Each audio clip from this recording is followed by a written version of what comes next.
Hello students, जैसे कि हमने स्वतंत्रता प्राप्ति पाठ की शुरुआत की थी, जिसमें हम सभी ने देखा कि किस तरह से भारत में जो है भारत और पाकिस्तान इस तरह से दो भिन्न भिन्न अलग स्वतंत्र देश की मांग की गई। इसमें हमने मुस्लिम लीग के बारे में स्थापना किस तरह से मुस्लिम लीग की स्थापना की हुई उसके बारे में हमने अध्ययन किया। वेवेल योजना के बारे में देखा कि किस तरह से वेवेल योजना जो है बनाया गया और उसे रद्द भी कर दिया गया कि वह जो है पूरी तरह से निसफल रहा और उसके निसफलता के क्या कारण थे उसके बारे में हमने अध्ययन किया। इसके बाद हमने देखा कि त्रिमंत्री योजना जो है यह बनाई गई ताकि भारत को उसका उत्तरदायित्व सौंपा जा सके, तो इसलिए ब्रिटिशर्स ने त्रिमंत्री योजना बनाई। तो उसमें हमने देखा कि किस तरह से त्रिमंत्री योजना जो है वह भी मतभेद के कारण वह भी पूरी तरह से असफल रहा। इसके बाद हमने प्रत्यक्ष कृति दिवस जो कि 16 अगस्त 1946 को प्रत्यक्ष कृति दिवस के रूप में मनाने की घोषणा की गई, उसके बारे में हमने अध्ययन किया। उसमें हमने देखा कि किस तरह से जो है मुस्लिम लीग के जो अनुयायी थे, जो उसको मानने वाले लोग थे, उन्होंने किस तरह से हिंसक प्रवृत्ति को अपनाया और उन्होंने प्रत्यक्ष कृति दिवस की स्थापना की। अब जो है हम आगे देखेंगे अस्थायी सरकार का गठन, कि भारत में अस्थायी सरकार का गठन क्यों किया गया, किस प्रकार किया गया। तो जब देश में हिंसा की आग धधक रही थी, अर्थात जब पूरे देश में जो है हिंसा की ज्वाला में जल रहा था, तब वायसराय वेवेल ने अस्थायी सरकार का गठन किया, अर्थात उसका निर्माण किया। तो यहाँ पे एक प्रश्न बनता है कि अस्थायी सरकार का गठन किसने किया। तो अस्थायी सरकार का गठन वायसराय वेवेल ने किया, और वायसराय वेवेल ने अस्थायी सरकार का गठन कब किया। तो सरकार ने अस्थायी सरकार का गठन जब देश में हिंसा की आग धधक रही थी, उस समय वायसराय वेवेल ने अस्थायी सरकार का गठन किया। पंडित जवाहरलाल नेहरू इस सरकार के प्रमुख थे। तो यहाँ पर एक प्रश्न बनता है कि अस्थायी सरकार के प्रमुख कौन थे। तो अस्थायी सरकार के प्रमुख यहाँ पर पंडित जवाहरलाल नेहरू जी थे, और अस्थायी सरकार में सम्मिलित न होने का निर्णय प्रारंभिक समय में मुस्लिम लीग ने लिया था। उन्होंने कहा था कि वह अस्थायी सरकार में सम्मिलित नहीं होंगे, और आगे चलकर मुस्लिम लीग अस्थायी सरकार में सम्मिलित हुई, परंतु मुस्लिम लीग के नेताओं ने, जो मुस्लिम लीग के नेता थे, जो अड़ियल अर्थात एक जगह पर अटक जाना, अड़ जाना, तो अड़ियल नीति अपनाने के कारण अस्थायी सरकार का प्रशासन सुचारू रूप से चला नहीं सके। तो इनकी जो नीति थी, अड़ियल नीति, एक ही बात पर अड़ जाना, तो इस नीति के कारण मुस्लिम लीग के लोग जो थे उन्होंने अस्थायी सरकार का प्रशासन सुचारू रूप से चलाने में असमर्थ रहे। तो यहाँ पर एक प्रश्न बनता है कि अस्थायी सरकार के विषय में जानकारी दीजिए। तो जब अगर आपको ऐसा प्रश्न पूछा जाता है कि अस्थायी सरकार के विषय में जानकारी दीजिए, तब आप ऐसा लिख सकते हैं कि जब देश में हिंसा की आग धधक रही थी, तब वायसराय वेवेल ने अस्थायी सरकार का गठन किया। दूसरा पॉइंट, पंडित जवाहरलाल नेहरू इस सरकार के प्रमुख थे। तीसरा पॉइंट, अस्थायी सरकार में सम्मिलित न होने का निर्णय प्रारंभिक समय में मुस्लिम लीग ने लिया था। उसके बाद नेक्स्ट पॉइंट, आगे चलकर मुस्लिम लीग अस्थायी सरकार में सम्मिलित हुई, परंतु मुस्लिम लीग के नेताओं के अड़ियल नीति के अपनाने के कारण अस्थायी सरकार का प्रशासन सुचारू रूप से चल नहीं सका। तो एक कारण लिखो के लिए भी आपको पूछा जा सकता है कि अस्थायी सरकार का प्रशासन सुचारू रूप से नहीं चल सका, कारण लिखो। तो उसके पीछे कारण क्या है? अब यहाँ पे यहाँ से आप लिख सकते हो कि पंडित जवाहरलाल नेहरू अस्थायी सरकार के प्रमुख थे। अस्थायी सरकार में सम्मिलित न होने का निर्णय प्रारंभिक समय में, मतलब शुरुआत में, प्रारंभिक समय में मुस्लिम लीग ने लिया था। नेक्स्ट पॉइंट, आगे चलकर मुस्लिम लीग अस्थायी सरकार में सम्मिलित हुई, परंतु मुस्लिम लीग ने नेताओं की अड़ियल नीति अपनाने के कारण अस्थायी सरकार का प्रशासन सुचारू रूप से नहीं चल सका। अब इसी में हम आगे देखते हैं माउंटबेटन कि किस तरह से माउंटबेटन योजना क्या थी।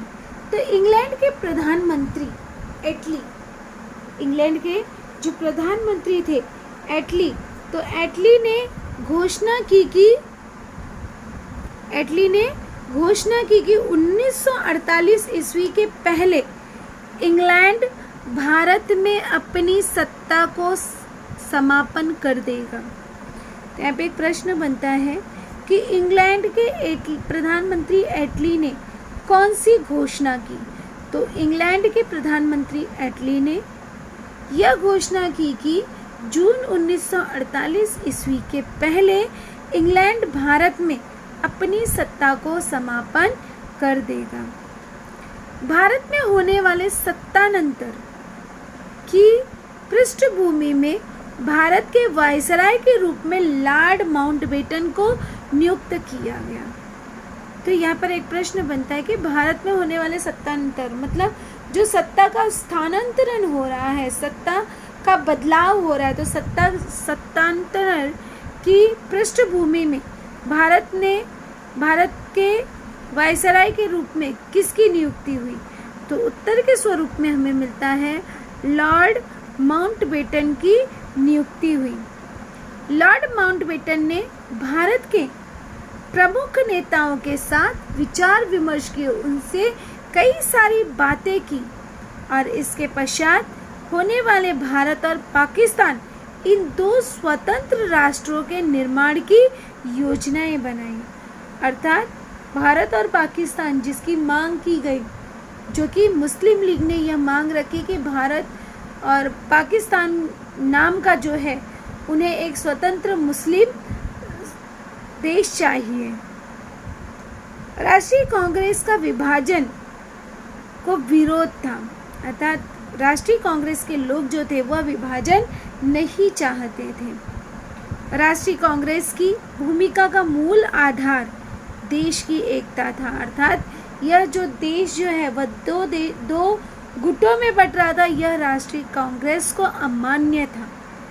परंतु मुस्लिम लीग पाकिस्तान के निर्माण की हठवादिता पर उतर आई थी, अर्थात जो मुस्लिम लीग थी उन्हें केवल पाकिस्तान नाम का एक स्वतंत्र स्थान चाहिए था, जिसकी उन्होंने मांग रखी थी। फलतः विभाजन के अतिरिक्त और कोई विकल्प नहीं बचा था। अब यहाँ पर राष्ट्रीय कांग्रेस के समक्ष भी विभाजन के अलावा कोई अन्य विकल्प नहीं थे। राष्ट्रीय कांग्रेस के निरुपाय होकर विभाजन के निर्णय को स्वीकार किया। अब यहाँ पे राष्ट्रीय कांग्रेस ने जब कुछ उपाय ही नहीं है तो इसलिए राष्ट्रीय कांग्रेस को ये जो विभाजन था भारत और पाकिस्तान का, इस विभाजन को उसे स्वीकार करना पड़ा। और अब हम इसके आगे देखेंगे कि भारत स्वतंत्रता का कानून, कि भारत को स्वतंत्र कराने के लिए क्या कानून बनाए गए। तो यहाँ पर माउंटबेटन की बनाई हुई योजना के आधार पर 18 जुलाई 1947 ईस्वी को इंग्लैंड के पार्लियामेंट ने भारत का स्वतंत्रता कानून पारित किया। तो यहाँ पर एक प्रश्न बनता है कि इंग्लैंड ने भारत की स्वतंत्रता का कानून कब पारित किया? तो इंग्लैंड ने 18 जुलाई 1947 ईस्वी को इंग्लैंड के पार्लियामेंट ने भारत को स्वतंत्र करने की कानून पारित किया और इस कानून में उल्लिखित प्रावधानों के अनुसार उसमें जो कुछ नियम लिखे थे उसके अनुसार 15 अगस्त 1947 ईस्वी को भारत और पाकिस्तान का स्वतंत्र राष्ट्रों के रूप में निर्माण होगा।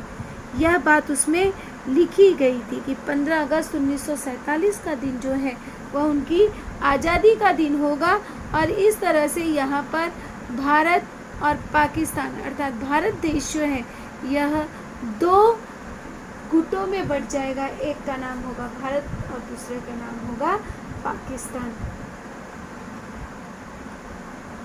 इसके पश्चात इन राष्ट्रों पर ब्रिटिश पार्लियामेंट का कोई भी अधिकार नहीं रहेगा। यह भी उन्होंने एकदम स्पष्ट स्वरूप में यहाँ पर उल्लिखित किया कि एक बार जब भारत और पाकिस्तान का बंटवारा हो जाएगा, दोनों जो हैं स्वच्छंद स्वरूप में दो गुटों में बंट जाएंगे, तो उन पर ब्रिटिशर्स का कोई भी अधिकार नहीं रहेगा।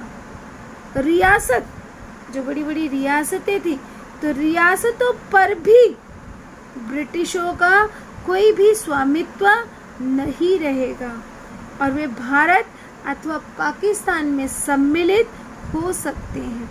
जो रियासत थी जहाँ पर राजा महाराजाओं का अधिकार था, तो यह उनके ऊपर है कि वह अगर भारत में सम्मिलित होना चाहते हैं तो भारत में सम्मिलित हो सकते हैं और अगर वह पाकिस्तान में सम्मिलित होना चाहते हैं तो वह पाकिस्तान में सम्मिलित हो सकते हैं। तो इस प्रकार से दोनों को स्वतंत्रता थी, वह किसी भी गुट में सम्मिलित हो सकते थे। अब हम इसके आगे देखेंगे स्वतंत्रता प्राप्ति कि किस तरह से स्वतंत्रता प्राप्ति हुई। अब जैसे कि यहाँ पे एक प्रश्न पूछा जा सकता है कि भारतीय स्वतंत्रता कानून के विषय में जानकारी दीजिए।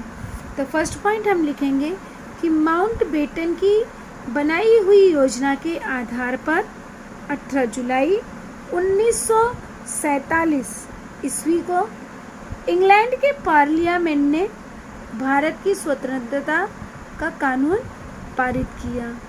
उसके बाद दूसरा पॉइंट, इस कानून में उल्लिखित प्रावधानों के अनुसार 15 अगस्त 1947 ईस्वी को भारत और पाकिस्तान को स्वतंत्र राष्ट्रों के रूप में निर्माण होगा, यह उल्लिखित था।